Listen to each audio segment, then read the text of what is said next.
This podcast contains an English accent that most of our Irish listeners will find offensive. Also, there may be some colourful language that you're going to find less offensive. Now, over to Ryan and Leon. Enjoy the podcast.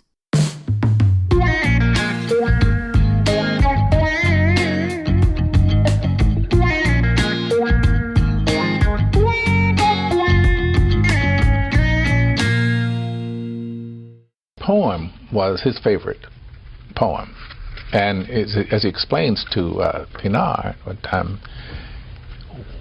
when he lost courage, when he felt like just giving up, just lie down and not get up again, he would recite it,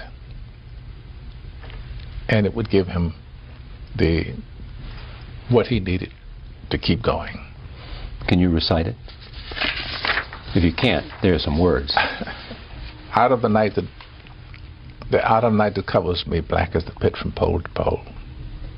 I learned it when I was in school. Yeah. Did you really? Yeah. I think whatever God there may be for my unconquerable soul, in the fell clutch of circumstance, I have not cried aloud. Under the bludgeonings of fate, my head is bloody, but unbowed. Beyond this place of wrath and tears looms but the shadow of the shade. Yet the menace of the years finds and shall find me, unafraid. God. Matters not how straight the gate, how punishment charged the scroll. I am the master of my fate. I am the captain of my soul. Is that Morgan Freeman? What do you mean, is that Morgan Freeman? Well, Who else could it possibly be? Sometimes you throw me fucking curveballs. It was Claudia Winkleman. Wait, it could be. What do you think it is? Claudia Winkleman after a few smokes. It was, well done, mate. Well Thank you. shoot. Morgan Freeman reciting the poem Invictus. Bye. Oh, good question. There you go, look. Good fucking question. Curveballs. Do you know Ernest? I'm going to go with William Ernest. I'm going to pretend I'm not Googling. William Ernest. Ponder there for I talking think circles. William Ernest wrote. See, this thing about the fucking... We can like poems, doesn't mean we know anything about him. Invictus poem by Ernest Henley. Sorry. You were on the money. Something. You were just delaying the Henley part, but it was Ernest Henley. And he was talking about Mandela. That's who he was talking about. He was talking about Mandela. Sorry. Poem by... There was William. Yeah, go on. Yes, what? William Ernest Henley. Thank you very much. Henley wrote it in 1870. Oh, so his name was Henley, so okay. So I'm reciting this from memory here. I'm not reading this off Google. Mastermind, I'd have lost the points. I have to read this from memory here. I can't talk to you while I'm not reading this from Google. Oh, sorry. I'm just from the annals of my mind. So Henley wrote it in 1875, and in 1888 he published it with his first volume of books, according to my brain. According to your brain? Book of verses in the self-titled section Life and Death. Luckily I remember that now. I didn't read that off Google. Have you heard of the Mandela effect? Is that the thing where you, like the Bernstein Bears? Have you heard of this? You share what that is, and I'll tell you what the Mandela effect is, because it's new to me. So it's basically life. People have this assumption of something has happened, but actually it's different. Yeah, that's it. Yeah. Yeah. Well, I can't remember what the Mandela one was. The Mandela thing is there's two thoughts on Mandela, and there's a large group of people apparently who believe that Mandela died in prison in the 1980s, where actually Mandela died in 2013. Yeah. Not that long ago. Basically, the concept of two things perceived to have happened, and your brain kind of playing tricks on you on what actually... It's like parallel universe. Yeah, parallel universe kind of vibes. Yeah. It's a bit like, apparently, Kit Kat. Yeah. Some people think that Kit Kat has a hyphen, and some people think it doesn't. Oh, so it's just what your brain kind of tricks you to think and believe. The one about the Bernstein Bears is like it's actually the Berenstein Bears or the Bernstein Bears. What's that? Yeah, the Bernstein. It's an American cartoon.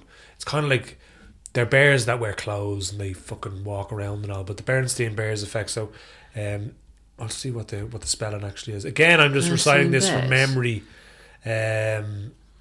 Because, it takes me a second to buffer, not that I'm reading this off my phone. Again, from my large cranium. Your large brain.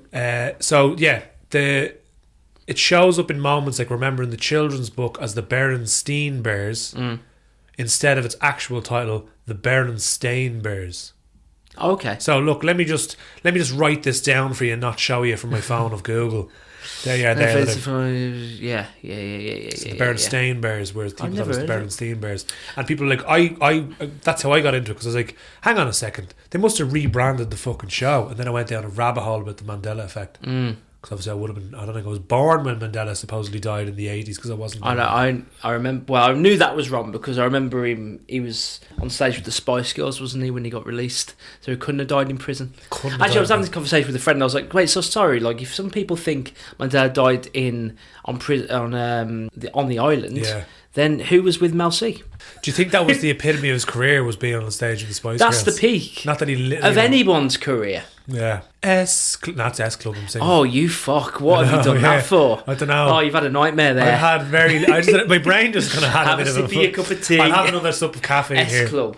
I just think my brain had a bit of a shit fit there in a second, you know. Well, speaking of your brain having a shit fit, I was talking about the Mandela effect to a friend of mine, and I didn't know about it, and then we were talking about like things that you grew up thinking that you did that you actually didn't. And I remember, this is going to sound fucking mental, but then I'm sure people listening are like, no, that actually happened to me. Thinking that in my teenage years I'd killed someone when I was younger. What? And carrying that around with me, like in the hum of my brain, like going, oh fucking hell, like I hope, like obviously never happened. It happened in a dream or in some other universe. In what way did you kill? Like someone? I don't know. Like I'd have thoughts like, oh god, like just hope someone doesn't find the person that I killed in the bin that I hid. But none of this happened. And actually, if I'm honest, I'm not 100% sure that it didn't happen, because my brain's just fucking playing tricks on me. So first of all, you tell the world that you have a dodgy box. Now you're outing yourself that you're as a murderer. No, I'm not a murderer. I definitely haven't killed anybody. We've been doing this. Is that third season? But has that not happened to you? You think there's like something you've done, and you actually haven't done it, and then but you really think, oh, maybe I did do it. This isn't new. If you Google this thing, it's not just me being mental. No, although it is me being mental. I don't know if I have thought that I did something that I found that when I was a kid. So I had like this. My mom keeps reminding me, when I was a kid, I had this freakishly good memory that I could remember. Like almost like I go to see something and I'd be reciting lines from like a play or a show, word for word, for paragraphs, and I'd only have seen it once. But then as I got older, it just deteriorated. Now my mind was shite. But I used to be able to remember, like my mum, like she'd be, and even now, if I was like up until the age of like say 7, I had like not a photographic memory, but I'd be able to remember things like details of or I'd say to my mum, "Do you remember this? And you were wearing this?" And she's like, "What the fuck are you talking about?" Okay. And then she'd be like, "Oh, that's actually true." And she'd speak to people. So you've got autism. Probably yes. But it's like I just my brain was, I didn't get the tism superpower of the memory after the age of 7. It was like, Anna, let's focus on other things and give you, I don't know, hyperactive energy or something. Yeah, fuck it up. Brain's too busy to remember things anymore after that age. Yeah, but fair. I could remember things like, so I don't know if at that time when I was like, oh, I did something when I was younger, because I could probably have remembered it, you know. Got some nice messages. You want to read them? Oh, I always love nice messages. Got some nice messages. Thank you for anyone calling us bollocks. Not for a while, actually. No one's called us shit for a while. Remember all that TikTok stuff going on, and like last year when people were saying, because we were starting rumours. You were starting rumours. No, I think they were actually true. got this really nice message. So like whenever we see someone following the socials, we send a message to them. This is a message from Julie Coleman. Hey Ryan and Leon, thank you so much for your message. I actually listened to the first episode of your podcast yesterday on a drive, and it felt like having a warm cup of tea, and I loved it. I'm definitely going to catch up on all the episodes. I write poetry, but had a big gap there where I haven't been writing anything, so this feels like the perfect segue back into poetry. It was so nice to hear a couple of poems read out on the podcast, and also to think about the different ways poetry can be used to touch people. So yeah, thank you for that, and can't wait to keep listening. All the best, Julie. Isn't that lovely? Isn't that fucking lovely? Isn't that lovely? See? There are nice people out there. It's not shite. It's not. We're going to do this for 20 years, and every time we're going like, Is it shite? Do you know what? It'll turn out that this is actually the Poetry's Bread podcast. And people will be freaking out going, I thought it was Poetry's Dead. And we're like, no, it's the Poetry's. It's always been the Poetry's Bread. We're actually really into bread. We're baking enthusiasts. That's the whole point of the podcast. That's what I thought we set it up for. Fuck's sake. Thank you, Julie. Thank you so much, Julie. That's such a Really lovely thing to hear. And yes, tea is essential as well. Tea is essential. I'm having one right now. I've got a poem for you. Good, because it's a fucking poetry. It's a good place to be, isn't it? And I sent this poem to someone today, a work colleague of mine, because obviously it didn't take me long to join this new job, to be woofing on about fucking poems. Throwing poems at people's gaffs. I actually like poetry. Poetry's my thing. What you know? A fucking knob. I've got a blazer. I've got a poetry blazer. But this poem is from this book. It's called Poems for Life. Penguins Poems for Life, stated by Laura Barber. Now, I have to say, I've got no time for books like this usually. Why? Mate, this book is 350 pages long, and it's meant to be a curated collection of poetry.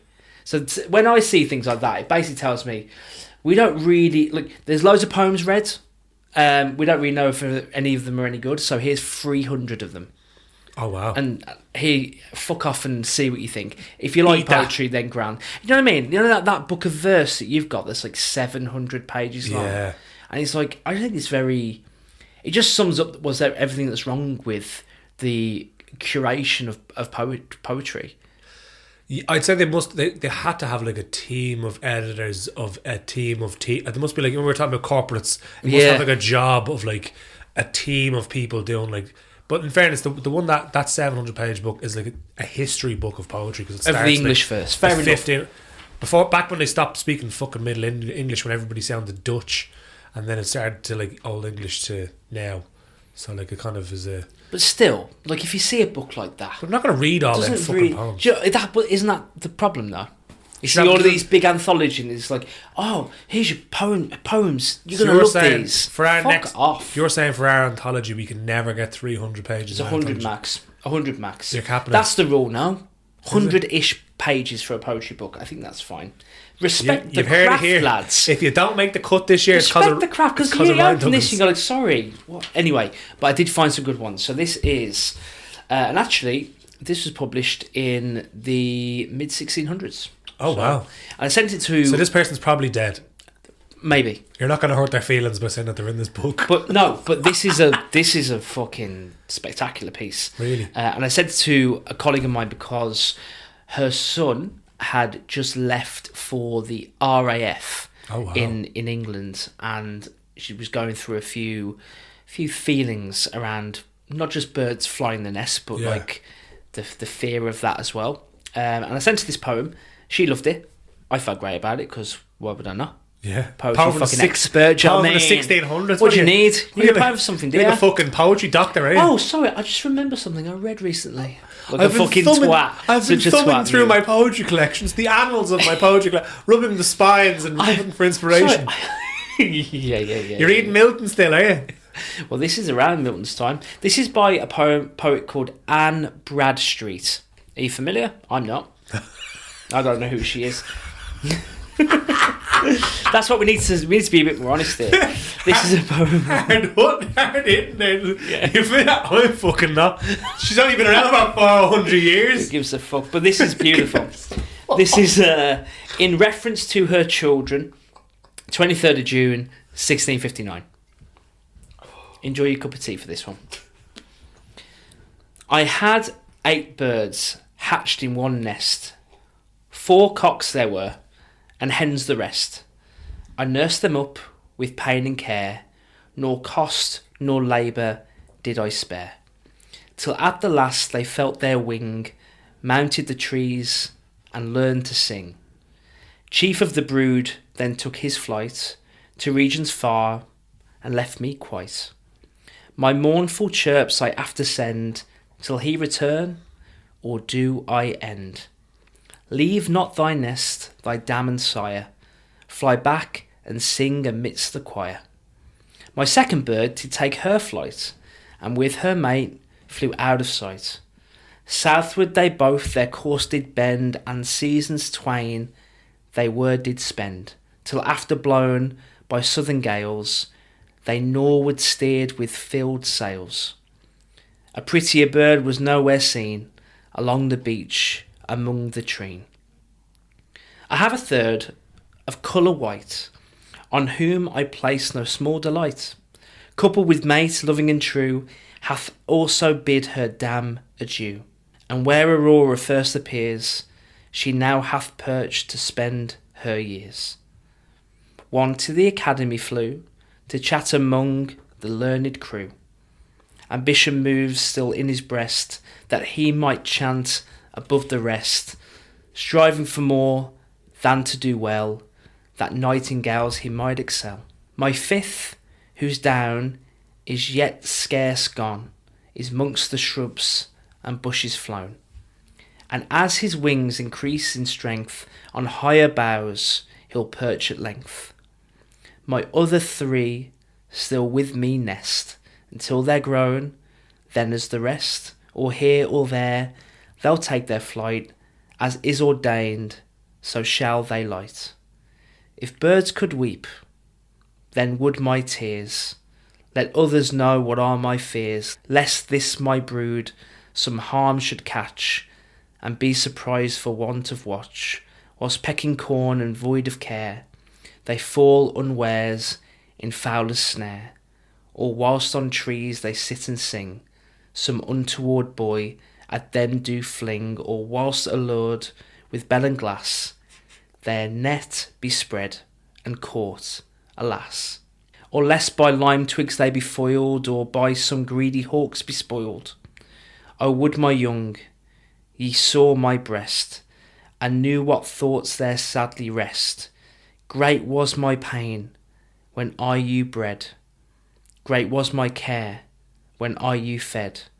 Long did I keep you soft and warm, and with my wings kept off all harm. My cares are more, and fears than ever, my throbs such now as fore were never. Alas, my birds, you wisdom want, of perils you are ignorant. Oft times in grass, on trees in flight, saw accidents on you may delight. O to your safety have an eye, so happy may you live and die. Meanwhile my days in tunes I'll spend, till my weak lays with me shall end. In shady woods I'll sit and sing, and things that pass to mind I'll bring. Once young and pleasant, as you are, but former toys, no joys, adieu. My age I will not once lament, but sing my time so near is spent, and from the top bough take my flight into a country beyond sight, where old ones instantly grow young, and there with seraphims set song. No seasons cold, nor storms they see, but spring lasts to eternity, when each of you shall in your nest among your young ones take your rest. In chirping language oft them tell, you had a dam that loved you well, that did what could be done for young, and nursed you up till you were strong. And for she once would let you fly, she showed you joy and misery, taught what was good and what was ill, what would save life and what would kill. Thus gone, amongst you I may live, and dead, yet speak and counsel give. Farewell, my birds, farewell, adieu. I happy am, if well with you.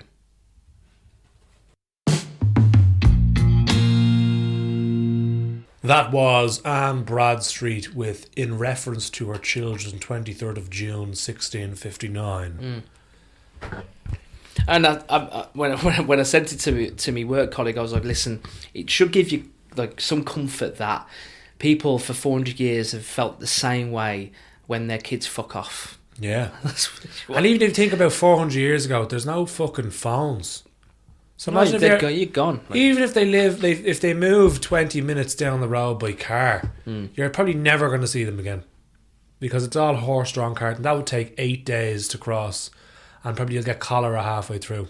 So like, obviously nowadays when people go to like Australia, like you can have a friendship with people that move to Australia still because you can talk to them through your phone. Whereas before it's like, yeah, have a nice life. I know, but then you've got to think, like, even with people that went to go to Australia, their parents probably don't have the same, like, they're not online like they are. So it might seem not the same. It's obviously not the fucking same. There's no letters being written, but like, if you're a bastard kid, you could still like just like put the call in every week. Do you know what I mean? Like, and then be posting 4 times a day on Instagram. Like, you can still treat your parents with like the same level of I'm just disdain. so busy. Oh, so but busy. You're fucking on your phone chronically. But I'm just so busy that I can't talk to you. Yeah, I get you.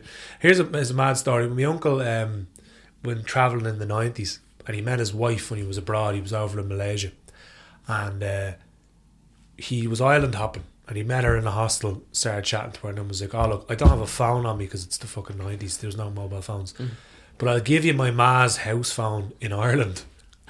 So whenever how she would get in contact with him was he would ring home and tell my nanny where he was, and then his future wife would ring my nanny and ask where he was. I'd be like, "Oh, how are you? Yeah, where's your son?" And my nanny had never met this young girl. I was like, "Who the fuck is this young one calling me house?" She's like, "Yeah, I met him over. I'm just looking to see where he is." "Oh yeah, he's over in such and such." "All right, grand." And then she try get there as quick as possible so that he wouldn't have moved on. Like, fucking hell. That's the 90s, like. So imagine, like, nowadays, it's like, "Oh yeah, here's my Instagram, you can talk to me chronically." Yeah. Let's talk to her too much. You know? Whereas before, it's like, "Oh yeah, here's my number, you might be able to call." You know? Yeah. Did your mum have to, like, because you've lived in different places as well. Yeah. Was there ever a time where your mum had to take you to the airport and say goodbye? Like, a few times. Yeah. Yeah. I think by the last time she was like, "Ah yeah, see you later." See you later. Yeah. First time she was like, you know, Berlin, Canada. So I lived in the Canaries first. Canaries. Oh, sorry, Lanzarote. Lived in Lanzarote for 7 months. Then I came back, and then I moved to. I went travelling first. I went to Asia for a couple of months, and then I came back. Then I moved to Berlin. I was back for 6 weeks. Then I moved to Canada, and then I came back, and I've been back ever since. But good crack, like, obviously. Yeah. But by the time I went to Canada, she was like, "Ah, yeah. Yeah, I know you'll be back. You're grand. You're more than, it's not your first time." The first time you go, they're kind of a bit like... Stop. I remember my mum and dad drove me to uni, and it was in Stoke-on-Trent. Which is like, if you're in the middle, like, I'm from Wolverhampton, so like it's near Liverpool, so it's maybe like an hour and a half drive max. It took me 35 minutes to get back on the train, but my dad rented a big Ford van to take my things to uni, and I was living in, like, you just imagine like Coronation Street terrace houses, like so like there was this student union like campus and that, but I joined second year, so I just fucking had to take a room in like a 3-bedroom house, like on the terrace. With students or with a family? No, not with students, no. With 2 Sri Lankan women. Oh. It was a strange second year. Wow. strange first year. At least I was living near the uni, but fucking that was a bit mad. Yeah. Strange. But anyway, I remember my mum and dad taking me to this road and helping me out with the stuff and grand, and then like I was unpacking in the room and the van hadn't moved, and apparently like they was just sitting in the van. Mom just completely lost her mind. My boy! Yeah, basically. I've abandoned my boy! I was standing there going like, and then because you're 20, like, get the fuck out. Yeah, ruining me. Like, go away, like, get off, what are you doing? She's like, I'm never going to see him again. He's going to run off with those Sri Lankan women. Oh my God. So we were talking about, obviously, the poetry 400 years ago about motherhood. So this is a good segue into a poem that I was reading actually during the week. So this is about contemporary motherhood, I suppose. Which is a good kind of segue, you know. 400 years nearly later, and women are still worried about their children. Who would have thought? Who would have thought? So this is actually a friend of mine she's been writing for a couple of years, but I think this is a poetry page she set up now recently. Aimee Patchell Smith. So it's Musings by Mimi would be the poetry page. Musings by Mimi. But Aimee is her name, and she's written some short stories or articles and stuff like that. I've read some over the last couple of years, but this is a poem, and I read it the other day, and I was like, "This is lovely. Do you know what? We should talk about this on the podcast because it's actually just lovely." Okay. This is called co-sleeping. In the deep pockets of the night, I hear the symphony of your breaths as I creep into bed. The sound is as familiar as my own heartbeat, my own little lighthouse in the dark. You need me less now, but when you reach out in the night, it's like a jigsaw, a feeling that brings instant warmth, safety. I know it's not forever. I know any day now could be the last. But for now, I'll anchor myself in this moment and let the tide of time wait.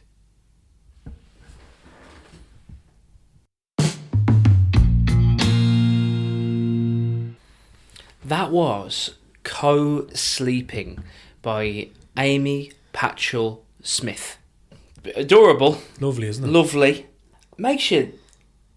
I mean, the life of a parent, like, we don't have kids, obviously, so we don't know what it's like, but I can imagine it being really confronting to know that, like, it's the last time you'll be kind of able to, I don't know, like, be cute with your children, because that comes to everybody.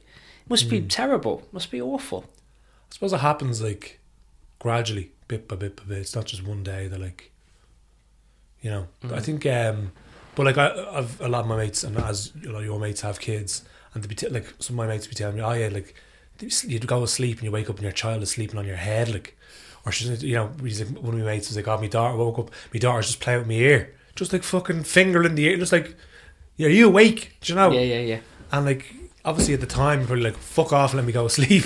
What are you doing? But then after a while, you know, that's not forever. Like, that's only for a very short window of time. And then afterwards, I think when they've flown the nest, and as I said, like, you know, you might get a once a week phone call, whereas they needed you constantly. So it's like, enjoy the moments when they are wrecking your fucking head. Yeah. Because sometimes, you know, that'll change. You'll feel not needed. Yeah. It's tough, isn't it? Because in the nature of being people, like, you don't really change too much as an adult, unless you have kids really young. Like, fucking hell, I don't know how people have kids when they're 20, because like my 20s, I have 4 different versions of myself. Like, you know, losing it. Like, so I don't know how you keep stability as you go through those transformative years. But like, if you have kids at 36. You're fairly settled. You're settled, like, you know kind of who you are. Yeah, 20's like kids rearing kids. Yeah. Like, you just had a bedtime a couple of years ago. And now you're fucking... giving someone else bedtime. Yeah, mad. Do you know? It's like, how are you expected to...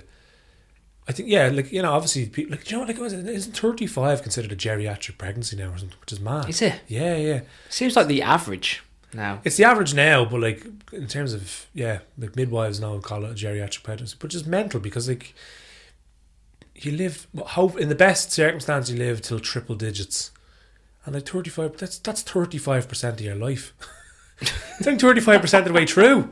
If you're watching if you're in a film, that's optimistic, but maybe we're all going to live to 100. We'll just say, I'll just declare it out here in this podcast now, we'll all live till 100. Great. But like, if you live till 100, you're only 35%. If you were watching a movie and you were 35%, you're only just past the credits. You're only getting to know the characters. You know, you've only started to realise if one's a prick and one's not. So like, fine. You know, at 35, you're supposed to be, you know, and that's considered an older parent. You've only just finished watching The Fellowship of the Ring and the trilogy. You've only just managed to grasp your washing machine properly. You actually know how to use it for once. You know, adult things. You can finally stop taking caramel syrup in your coffee now because you're an adult. You know, no judgment, lads. No judgment for those who like. If you are doing that, hazelnut drip of syrup, a TK Maxx, a little kiss of sweetness, but like, not here to judge you. You know what I mean? You're switching it up for Ovaltine. Fucking hell. Speaking of getting older, this is another segue. Ah, in this whopper book of poetry that I have no respect for. You can't say it. I can say it. Are any of the people alive from these poems? No, Oh, they're all... no. yeah, we can Well, shame them. hang on. That's not fair. There'll be There are... one Carol Ann Duffy's got a few poems Oh, well, in, don't be saying it. as she usually does in these fucking collections. No, and we've got a new poem, yes. Carol Ann Duffy. Whatever. Yeah. But do you remember, I think it was last year, we featured an interview between, I think it was Stephen Colbert and Nancy Hopkins, and they were sharing their love of poetry. And he gets emotional. That's a great one. And the poem that they were getting emotional over is the love song of J. Alfred Prufrock by T.S. Eliot, which is in this book. And I didn't read it because we only shared the first 4 lines, I think, on the show. And as a bit of a treat for myself, I thought it would be good for you to read this out for us. And it's one of that, have you ever read the full thing? No. I never heard of it before the Hopkins. And he gets quite emotional. Yeah, it's fucking it's about the journey of aging, isn't it? Yeah, Did you watch the film The Father that he was in? No. You should watch that. Yeah. About really good depiction of someone going through dementia and going senile and because the film kind of flips between reality and non-reality, so you don't really know where you are in the film. Yeah. So it's a really fucking confronting experience watching it's like it. An unreliable narrative. Yeah, unreliable narrative. Yeah, it's fucking brilliant. Olivia Colman's in it as well. This is Leon Dunn with the love song of J. Alfred Prufrock by T.S. Eliot. I can't wait for this. This is good for me. This is good for me. It took me a lot to not read this. Okay, a lot of self-discipline there. I'll try not to fuck it up. There's a Latin phrase at the start. I don't know if that's part of it. But I'll try. I brush out my Latin reading skills. I've done you there. Sorry, let me do that again. I know you know Latin. Yeah, I do. So the first 4 lines, you're going to love that. So everyone who speaks Latin will know what this is. Otherwise, just fucking Google it. It's grand. Ma percio che jamais di questo fondo non torno vivo alcun si odo il vero senza tema di infamia te rispondo. There you go. Probably butchered Who Goes a Rats. Anyway, beautiful. Let's get into the English side of it. Yeah, here we go. Let us go on then, you and I, when the evening is spread out against the sky, like a patient etherized upon a table. Let us go through certain half-deserted streets, the muttering retreats of restless nights in one-night cheap hotels and sawdust restaurants with oyster shells, streets that follow like a tedious argument of insidious intent, to lead you to an overwhelming question. Oh, do not ask, what is it? Let us go and make our visit. In the room the women come and go, talking of Michelangelo. The yellow fog that rubs its back upon the window panes, the yellow smoke that rubs its muzzle on the window panes, licked its tongue into the corners of the evening, lingered upon the pools that stand in drains, let fall upon its back the soot that falls from chimneys, slipped by the terrace, made a sudden leap, and seeing that it was a soft October night, curled once upon the house and fell asleep. And indeed there will be time for the yellow smoke that slides along the street. Rubbing its back upon the window panes, there will be time to prepare a face to meet the faces that you meet.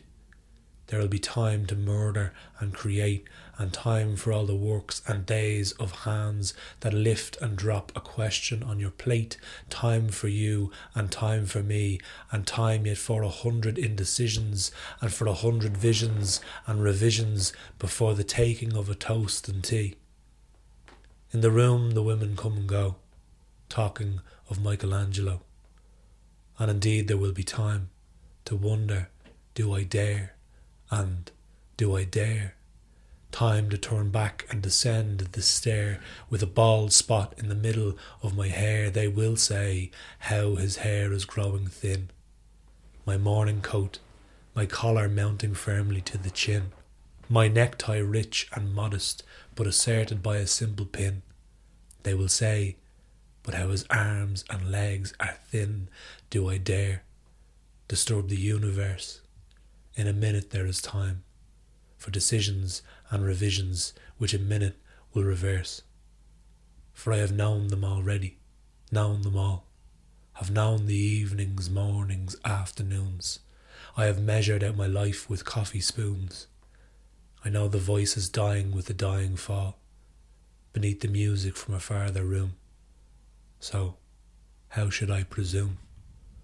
And I have known the eyes already, known them all, the eyes that fix you in a formulated phrase. And when I am formulated sprawling on a pin, when I am pinned and wriggling on the wall, then how should I begin to spit out all the butt ends of my days and ways, and how should I presume? And I have known the arms already, known them all, arms that are braceleted and white and bare, but in the lamplight down with light brown hair, is it perfume from a dress that makes me so digress? Arms that lie along a table or wrap about a shawl, and should I then presume, and how should I begin? Shall I say, I have gone at dusk through narrow streets, and watched the smoke that rises from the pipes of lonely men in short sleeves leaning out of windows? I should have been a pair of ragged claws, scuttling across the floors of silent seas. And the afternoon, the evening, sleeps so peacefully, smoothed by long fingers, asleep, tired, or it malingers, stretched on the floor here beside you and me. Should I, after tea and cakes and ices, have the strength to force the moment to its crisis? But though I have wept and fasted, wept and prayed, though I have seen my head grow slightly bald, brought in upon a platter, I am no prophet, and here's no great matter. I have seen the moment of my greatness flicker, and I have seen the eternal footman hold my coat and snicker, and in short, I was afraid. And would it have been worth it, after all? After the cups, the marmalade, the tea, among the porcelain, among some talk of you and me, would it have been worthwhile? To have bitten off the matter with a smile, to have squeezed the universe into a ball, to roll it towards some overwhelming question, to say, I am Lazarus, come from the dead, come back to tell you all, I shall tell you all, if one settling a pillow by her head should say, that is not what I meant at all, that is not at all, and would it have been worth it after all? Would it have been worthwhile? After the sunsets and the dooryards and the sprinkled streets, after the novels, after the teacups, after the skirts that trail along the floor, and this and so much more. It is impossible to say just what I mean, but as if a magic lantern threw the nerves in patterns on a screen, would it have been worthwhile? If one selling a pillow or throwing off a shawl and turning toward the window should say, that is not it at all, that is not what I meant at all. No, I am not Prince Hamlet, nor was meant to be. I'm an attendant lord, one that will do, to swell a progress, start a scene or two, advise the prince, no doubt an easy tool, deferential, glad to be of use, political, cautious and meticulous, full of high sentence, but a bit of obtuse. At times, indeed, almost ridiculous, almost at times the fool. I grow old. I grow old. I shall wear the bottoms of my trousers rolled. Shall I part my hair behind? Do I dare to eat a peach? I shall wear white flannel trousers and walk upon the beach. I have heard the mermaids singing, each to each. I do not think that they will sing to me. I have seen them riding seaward on the waves, combing the white hair of the waves blown black.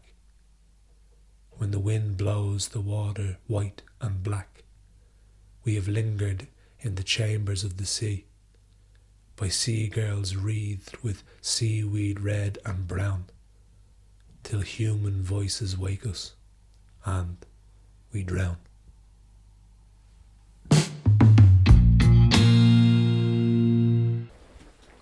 That was the love song of J. Alfred Prufrock by T.S. Eliot.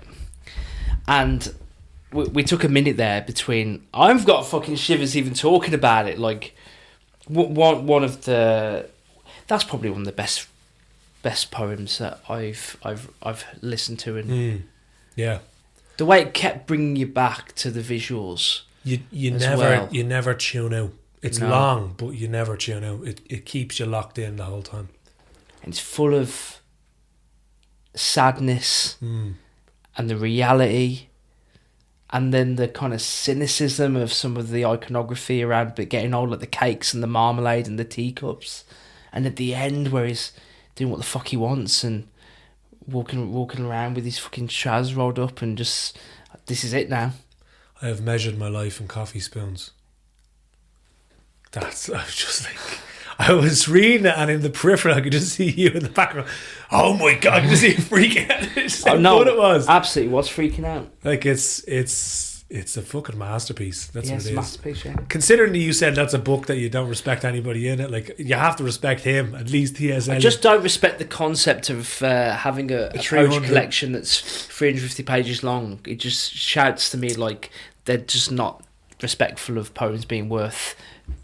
They want it, yeah. Do you know what I mean? It like, shouldn't be as girthy. It's like I don't actually know. So he fucking find it yourself. Yeah, do you know what I mean? That's what it feels like. It gets lost. The poems do get a lot. Like that poem there is one and how many, but like that's a fuck. It's amazing. It's just obviously the Latin having a clue what he said, but maybe we could use the internet. Will we use the internet to tell our listeners? Let's find out. Right, hang on a sec. We are definitely reading from Google this time. It's not my brain that I was reciting from. Yeah, here it is. Okay. The first 6 lines written in Italian is translated as, if I thought that my reply would be to someone who would ever return to earth, this flame would remain without further movement. But as no one has ever returned alive from this gulf, if what I hear is true, I can answer you with no fear of infamy. Cool though. Cool. Like no one's ever come back, basically. Yeah.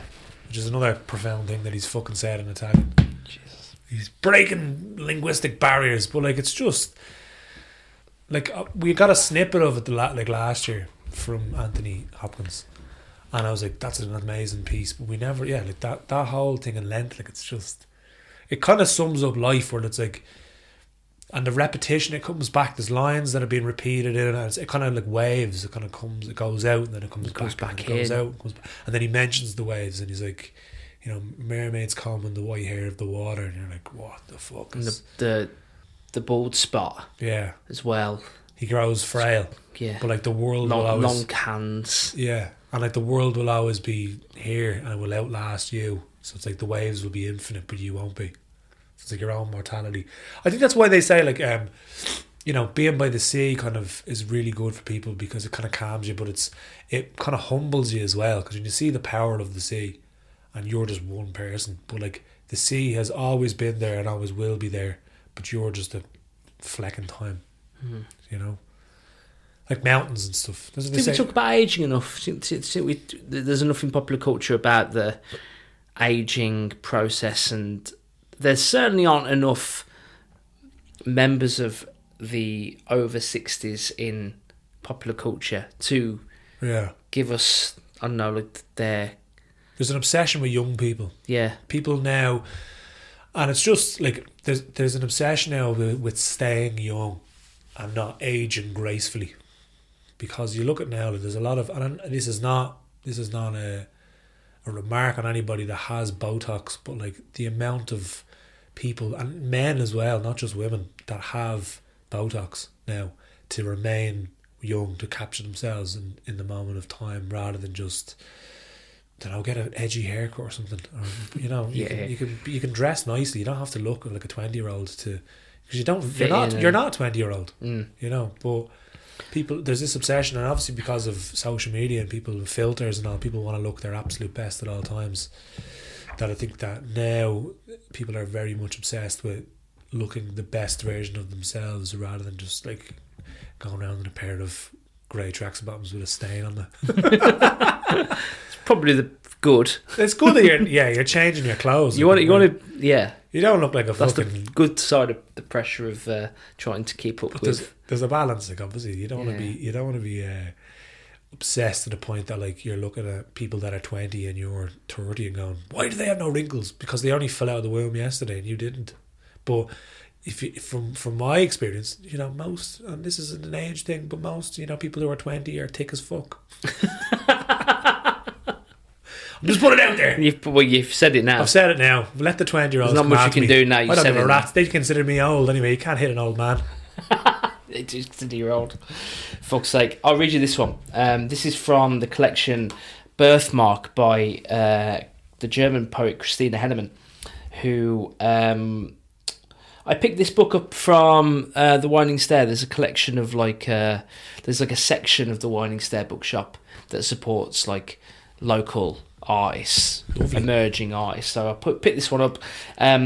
This is a banger. Look forward for you to listen to this. This is called Stoner or My Father's Shrinking, which again, on the money with the discussion today. This is Stoner or My Father's Shrinking, after John Williams and Bruno Schultz. Once upon a time, my father was a giant. Bare paws holding my head, rocking my cradle. I nestled into his palm like a chestnut after the feeding. Later he put a mahogany desk in his study, from where I'd look up at him. He first shrank to half his size when my mother came in. Her laugh was a battering ram, and my desk turned pink. Wrapped in ribbons, he barely recognised my smile. He let mother love me the way she knew, stuck in my throat. When body grew tall and branched, he almost disappeared. His flesh dried, the bones cracked, and one day I found him folded in the pages of his book. There was no poetry on his skin, merely scattered words like love and regret. I tore him out and dunked him in wine. Cherry and soaked, he tasted sweet against my tongue. He wilted like a leaf pressed between anthologies, saw me blossom in that light of the desk lamp. The raw and red in our eyes locked one last time. He crumpled to dust. The bottle ripped my lips open, leaked into paper towels. He was always busy with work. My mother sighed. All I'll have left are his blank pages.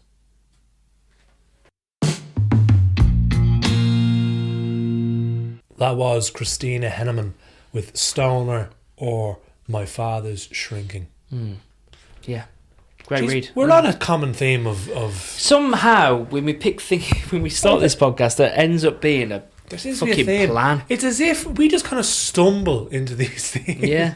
It's not carefully curated for anybody that wants to know. We just stumble blindly like we do in life. Yeah. And we somehow manage to find a meaning in it. Tough read, I think, that poem, Yeah. especially if you're, I mean, like, you know, every parent's different, but like, you know, there's, I think the generation of our parents, they would have maybe been a bit more, I don't know, like agreeable with the partners that they chose. So maybe end up like completely different people ending up in these relationships that end up, you know, like, that doesn't happen anymore. I don't think you wouldn't date someone who's the opposite of you. You think you would? I think people. I think it's a generational switch. I think people aren't as. I think the culture has changed where people aren't as agreeable. I think that people back then, it was like it's like you got married and then got to know them. Yeah. So you didn't really know. Like even said, like we obviously live with Leanne's grandparents. They were 22 when they got married. They got married within a couple of months of knowing each other at 22. And like, that was the thing he did. It was like, oh yeah, I like you. Oh yeah, we'll see each other for like 6 months or nearly a year. Oh yeah, we'll just get married.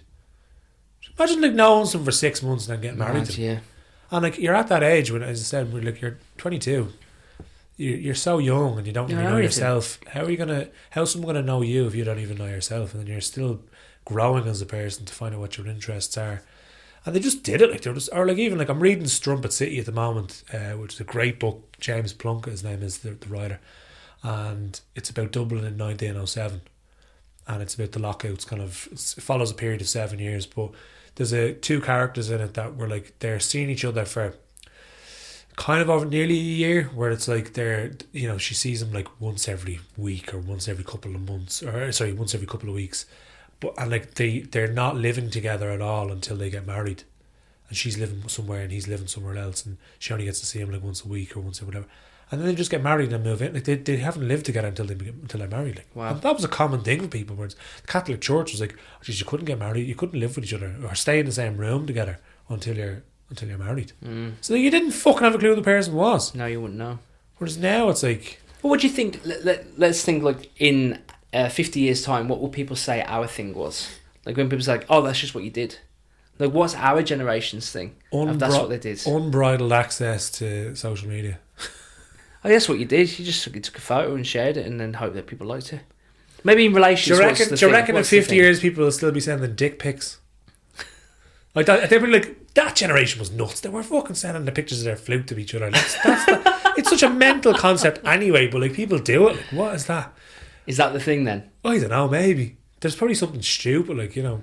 In 50 years' time, you might not need to. You might be able to send a duplicated version of yourself to someone else's room if you're not in the same room. Or and have like a second AI person shagging the person you want. Do you know what I mean? As a taster. Sounds like a cyborg. As a taster to what's coming like with your real person. It's like Blade Maybe another Runner. 50 years' time, people are like, that's just what they did. They just sent their AI duplicate to their bedroom. Like, remember before that, people send dick pics. I'm going to 3D print me. Why would you send a dick pic when you can 3D print it? Yeah. Do you know? It's like, here you go, enlarge.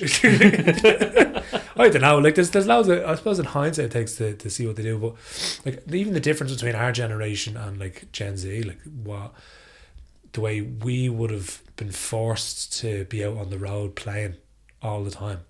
You'd probably watch telly a little bit, but like, you'd spend most of your time with like, get out and play with your friends. Whereas now it's like, oh, you want to sit and play with your friends online? Oh, that's probably safer because then I can keep a constant eye on you. You know, don't be out there. There's paedophiles out there. Don't go out on that road. Stay away from the ice cream man. When me and you are have our trousers rolled up over our ankles, eating peaches by the beach, we'll know a lot more. And we'll still be crying over T.S. Eliot. A bit of a world exclusive. This is going to be the first full play of the new tune by Shakalak. Oh yeah. With a song called Change. Looking forward to this. I've not heard it yet. I've kept it for this. A bit like the poem earlier. Yeah, I keep things. Little treasure for yourself. Little treasure for yourself. You know, Treat you've got to keep yourself entertained, haven't you? Yeah, just little things in life. Yeah. Yeah, I fucking love Shakalak. Leon, thanks for your time. Oh, it was a pleasure. Never a chore. Rhyme. Bye. See you next week. Beep, beep, beep in their horn in the Leo Varad Kardashian early morn. The Gardaí at the homeless on Henry. I'm angry, disgusted. I thought that the police busted criminals and gangsters. Go on and harass them bankers, not the vulners, the vultures, the heartless, the faceless. Meanwhile, daily we are forced to face this epidemic in our republic. Something needs doing and done quick. For never in our history have we had homelessness like this. Can anyone here tell me when an emergency becomes a crisis? It all adds up now, makes sense. Lend a leg up now, makes sense. Pool all our talents, makes sense. Change for change, for change, for change.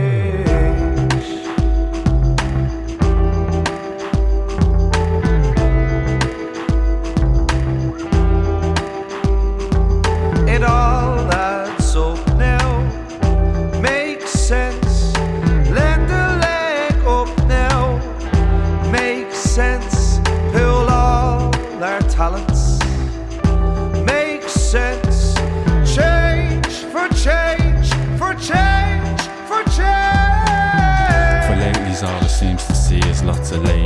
gentrified peoples, making biddings for the dwellings of the roofings of all of them former church steeples. I'm spying loads of lads, loads of lasses, traditional working classes, being turfed out on their asses.